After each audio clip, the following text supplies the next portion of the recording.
as casas da década de 70 têm tendências ambíguas, como a gente pode entender. De um lado, tem uma espécie de raiva pela situação do país, naturalmente, e então, uma tentativa, às vezes, de exagerar do ponto de vista estrutural, às vezes de exagerar do ponto de vista da articulação espacial, a gente vai ver logo. Por outro lado, continua uma série de casas, como a casa na Borrueghe, por exemplo, muito simples. Na verdade, eu não tenho tempo hoje para fazer essa distinção claramente, mas, em geral, são as casas da praia, que são casas muito mais simples, muito mais simplificadas. A casa no Borrueghe, não por acaso, é uma casa da praia. Mas no caso do Paulo, essas diferenças são sempre válidas, não 100%. A casa do Marcelo Nietzsche, construída em São Paulo, poderia ser uma casa da praia, como implantação, como tudo. Então, é uma distinção que vale, mas não vale sempre. Nessa casa, por exemplo, a gente vê um esforço, quase uma espécie de exagero da expressão estrutural da casa. Mas a casa mais ambígua dessa época, eu acho que é uma obra de grandíssimo nível, mas quase uma rua sem saída para mim, é a Casa Junqueira. A Casa Junqueira é uma casa que foi reformada alguns anos atrás. Eu vi a casa quando estava sendo reformada e fiquei meio com medo, então não sei como que ficou depois da reforma. Está em Morumbi. E se a gente for lá, essa aqui é o que a gente vê da casa. É uma caixa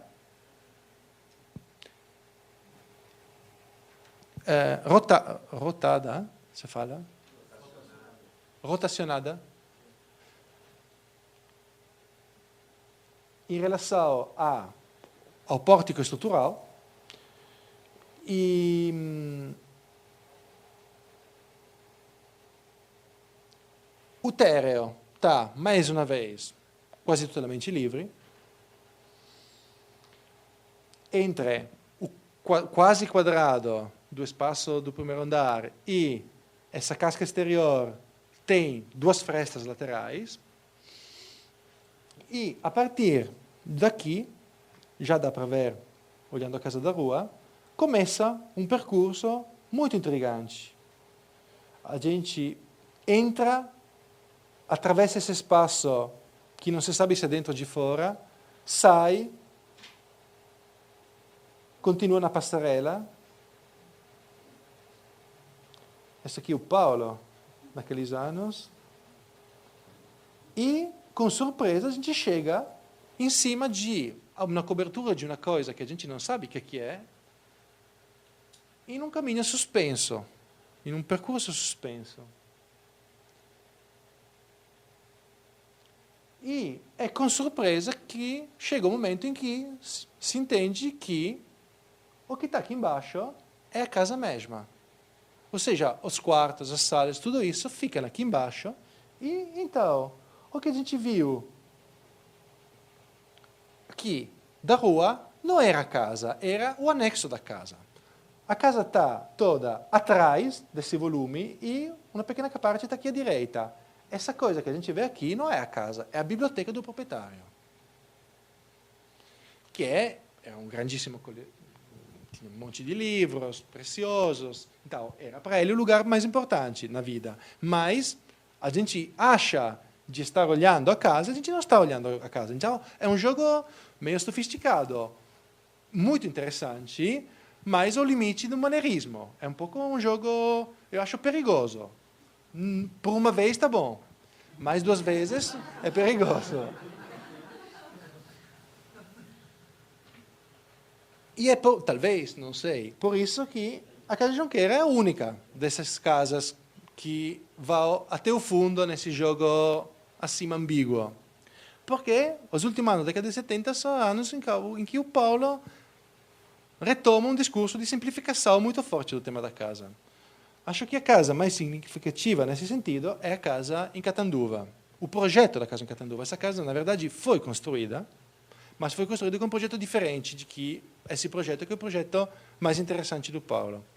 Da casa construída, na verdade, não dá para encontrar muito material, mas foi construída.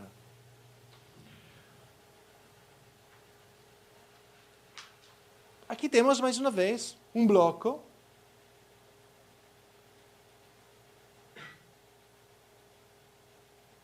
que fica quebrado aqui no meio, que é o espaço sem nome do Paulo, o espaço é a sala, mas muito, digamos, intencionalmente pouco definido. Nesse caso tem esse elemento que é o que o Paulo chama de pavilhão, que é colocato em cima do que o Paulo chama de casa e articulando então esse espaço. Aqui agora vocês podem imaginar que fica fechado em cima, mas aberto em relação ao jardim que está de volta. E em cima a casa, a cobertura da casa é um grande espaço, um jardim suspenso, digamos. E essa casa eu acho que começa um caminho diferente.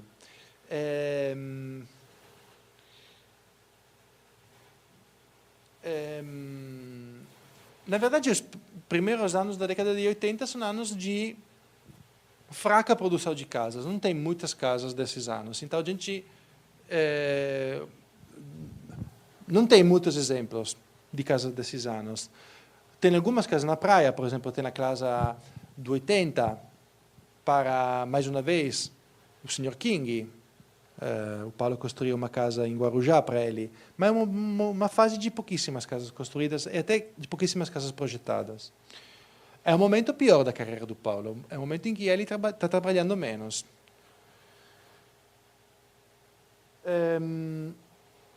Mas,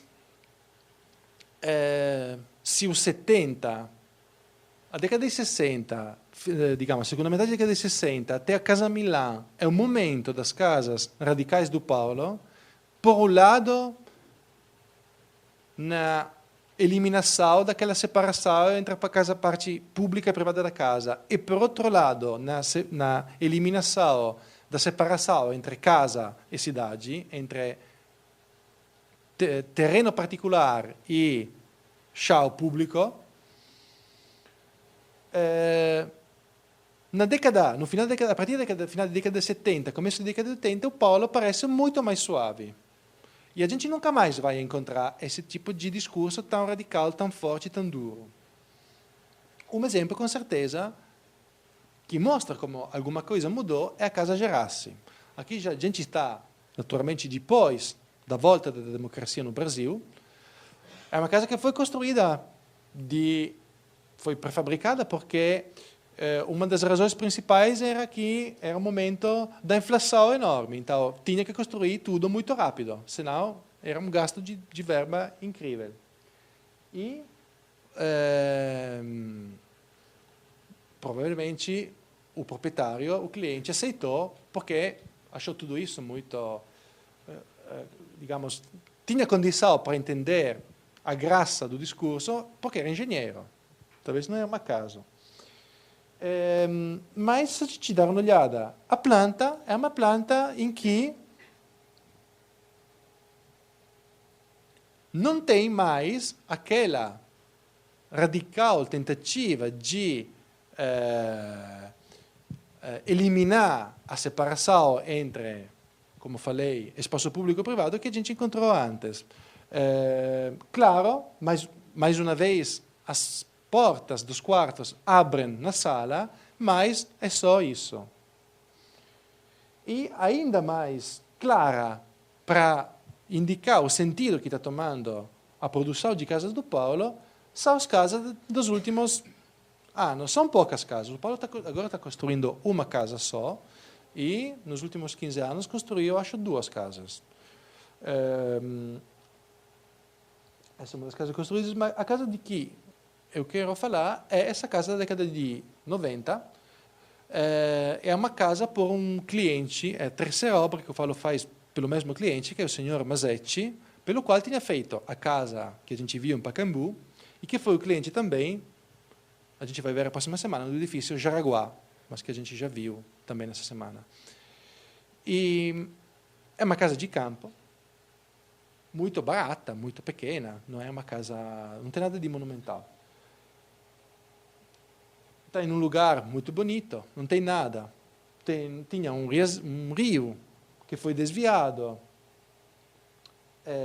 passa embaixo do terreno, sai, isso aqui é artificial, essa operação de desviar o rio, forma um pequeno laguinho, uma piscina, passa através da casa, tem uma ponte na casa com o rio que entra e depois continua o seu caminho. A coisa interessante dessa casa, para nós, hoje, a gente não está fazendo um discurso formal, está fazendo um discurso tentando mostrar isso que eu acho que o raciocínio da casa do Paulo é um raciocínio é uma reflexão sobre o caráter público do espaço. E a coisa interessante na casa, mais uma vez, é a planta. Essa planta é uma planta que não parece do Paulo Mendes da Rocha. Por um lado, tem aqui, esse aqui é o rio que chega, essa aqui é a ponte, e o rio continua e continua nesse sentido. Essa aqui é a sala, cozinha, sala, lareira e tudo isso. Aqui tem que subir alguns degraus, tem a ponte, e aqui do outro lado tem os quartos. Ou seja, os quartos e a sala voltam separados como que eram nas primeiras casas do Paulo, nas casas do final da década de 50. Nunca mais a gente viu uma organização do projeto desse tipo. Por quê? Hoje não vou responder, porque para responder essa pergunta temos que enfrentar o tema da obra do Paulo a partir da década de 80. Então, essa aqui é uma pergunta a que a gente não tem condição, por enquanto, de responder, mas é um tema muito interessante. É uma volta ao passado ou está acontecendo uma coisa pela qual está mudando alguma coisa na obra do Paulo? Eu deixo a resposta, por enquanto, aberta, mas fiquem tranquilos que eu vou tentar responder. Mas acho que agora ainda não temos instrumentos para responder. Mas, mais uma razão para perceber quanto o tema da casa é útil. Porque se a gente não separar, como eu tentei fazer, a casa dos outros temas, das outras tipologias na obra do Paulo, a casa é muito útil para acompanhar o Paulo ao longo do tempo. É um tema muito sensível a essas mutações que tem a ver com a história. Então, para responder a essa pergunta, temos que enfrentar o tema da obra do Paulo depois do 85. E coisa que a gente vai fazer na próxima semana que vem não vai ter a aula, em 2 semanas. Eu, por hoje, termino aqui, mas imagino que tinha perguntas ou dúvidas.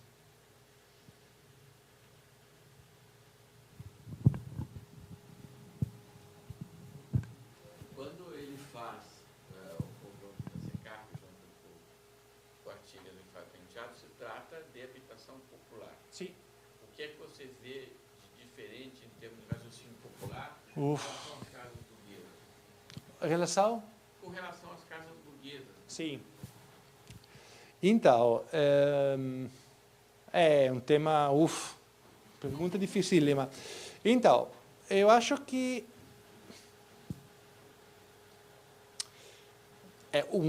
claro que o Paulo não teria que ter projetado casas burguesas. E tentam, de toda forma, ser menos burguesas possível. Ou seja, para ser uma casa com um cliente burguês, uma casa que é o menos burguês possível. É burguês, porque o cliente é burguês, então fica burguês. Mas tem essa contradição muito clara. As casas do SECAP não são casas burguesas. Então, digamos que, dizendo isso, quero dizer que, teoricamente, pelo Paulo, não teria que ter uma diferença. Não teria que ter, mas tem, naturalmente. Digamos que, quando eu falei que o que a casa do Paulo quer não ser é doméstica, eu estava tentando dizer exatamente isso. Doméstica, na cultura ocidental, a partir do século XIX, é a casa, o que Walter Benjamin chama de anterior, ou seja, é a casa separada da cidade, vista como uma presença negativa, violenta, e que se fecha e fica fofinha, carinhosa, com o sofá e tudo isso. Não, mas essa aqui é a ideia da casa burguesa que o Paulo odeia. Por isso que deixa as paredes de concreto no interior e quer que todo mundo possa ouvir o barulho do banheiro quando... então, é anti-burguesa, mas é burguesa. Então, o SECAP pode ser verdadeiramente não burguesa, porque não é burguesa. Mas acho que o Paulo, não sei, eu acho que não tem muito a ver com... Ou seja, ele participou, mas aquele é um projeto do Artigas. É a única vez do Correio do Paulo em que, no grupo, ele não foi o cara, o líder. E uma curiosidade é que nos desenhos do SECAP, na FAO, o nome do Paulo não tem, não existe. E acho que é porque o Paulo, naquele momento, estava, como a gente viu semana passada, é por causa do decreto-lei do 69. Então, o nome do Paulo não era melhor que não ficasse lá. Mas, além disso, que é simplesmente uma questão formal, acho que aquele é um projeto 80% do Artigas. O Paulo defende aquele projeto, mas não é muito o projeto dele. Não respondi muito, mas... Não sei responder muito porque você colocou um tema que é muito delicado e não tem uma resposta clara. É o paradoxo da casa. É o paradoxo do tema da Casa Nova do Paulo, no final das contas. A pergunta, o que tem em comum com as casas, com as outras casas? Eu acho que, no final das contas, tem menos a ver, não tem muitíssimo a ver, porque se não tivesse o tema de querer colocar em discussão a ideia da casa burguesa, a Casa do Paulo não faria muito sentido. Ou seja, é uma contradição produtiva. Se não tivesse aquela coisa, não seriam obras-primas como que são. O SECAP não pode ser obra-prima porque é obra barata, é outro tipo de outra competição, é outra coisa. Mas a riqueza e a ambiguidade da Casa do Paulo são exatamente pela tentativa de não aceitar essa condição. Então, não tem tudo isso. Não tem nada disso. São muito menos ambíguas e menos ricas. Óbvio, mas é outra coisa. Acho que a comparação a gente está sempre falando de tema da habitação, mas são dois capítulos diferentes. Os edifícios de apartamentos não são outro tipo de... fazem parte do mesmo capítulo das casas. Mesmo tipo de cliente, mesmo tipo de... Aqui acho que não, é um pouco outra coisa.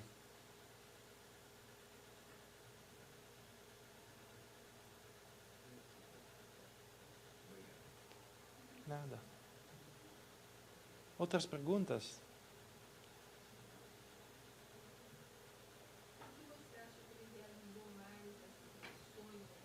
Como?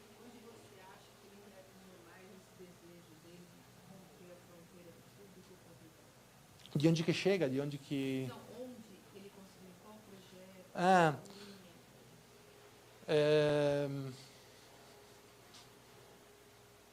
Ma do ponto di vista do uso da casa, é a casa dele. Que a primeira é mais definitiva, naquele sentido. Mais do que assim não pode. Voltou atrás. A partir daquele momento foi sempre mais carinhoso com o proprietário da casa. Nunca mais foi tão radical. E a Casa Milano é mais radical no discurso que faz sobre a relação com a cidade. Então, aquelas são duas casas mais fortes. Não necessariamente as melhores, mas com certeza mais fortes. As mais, digamos, aquelas em que o discurso é feito ao 100%, se torna manifesto. Outras casas talvez ficaram melhores, como a Casa King talvez é melhor, mas é mais suave, é mais vivível, mais agradável. Acho que são aquelas duas, a Milano e a Casa dele. Você reforçou bastante a questão da tipologia, dizendo que ele não desenvolveu uma tipologia específica para casa, Sim. para o edifício público. Sim. Isso você acha que a materialidade também está implicada nisso, né? Uhum. O material, o modo de construir. Sim. E eu não sei se você vai desenvolver a questão do concreto e de toda essa coisa que promove essa tipologia ser mais próxima e se entrecruzarem mais. Acho que eu não vou desenvolver, mas seria um tema interessante. É óbvio que nas condições da indústria costrutora brasileira da década de 60, não dava simplesmente para usar tecnologias diferentes para fazer a casa e para fazer, não sei, o Jockey Club de Goiânia. O concreto é o material dos países subdesenvolvidos, como era o Brasil naquele momento. Custa pouco material, o material é barato e é barata a mão de obra. Então, é um material perfeito nos países ainda não desenvolvidos. Por isso, parêntese, que é muito interessante o fato de que o Paulo, a partir da década de 80, depois da volta à democracia, começa logo a usar o aço. A Loja Forma é uma revolução na arquitetura paulista. O aço na arquitetura. Que o aço é outra época do desenvolvimento industrial do país. É a época das peças construídas em fábrica e montadas com perfeição do décimo de milímetro. É outra coisa. Mas, voltando à sua pergunta, é verdade que tem uma necessidade. Digamos, começa tudo isso com necessidade, mas acho que, no caso do Paulo do Artigas, essa necessidade se torna uma escolha. Ou seja, através da consciência daquela necessidade, aquela necessidade se torna uma tentativa de dizer alguma coisa. Então, a verdade é que não tinha como não fazer assim, mas fazendo assim, da maneira como eles fazem, então é o como que muda tudo o discurso, então se torna um discurso sobre outro tema, que é o tema de que a arquitetura toda é construção de um espaço público, que seja uma casa, que seja um museu. Então, tudo bem que tem características específicas da casa então a casa é diferente do museu, mas a casa e o museu são, em primeiro lugar, arquiteturas que têm o mesmo objetivo de ser espaços públicos, de jeito diferente, mas espaços públicos. Então, é verdade que tudo chega de uma necessidade, mas a necessidade se torna uma escolha, acho, no jeito como é articulada, como que é...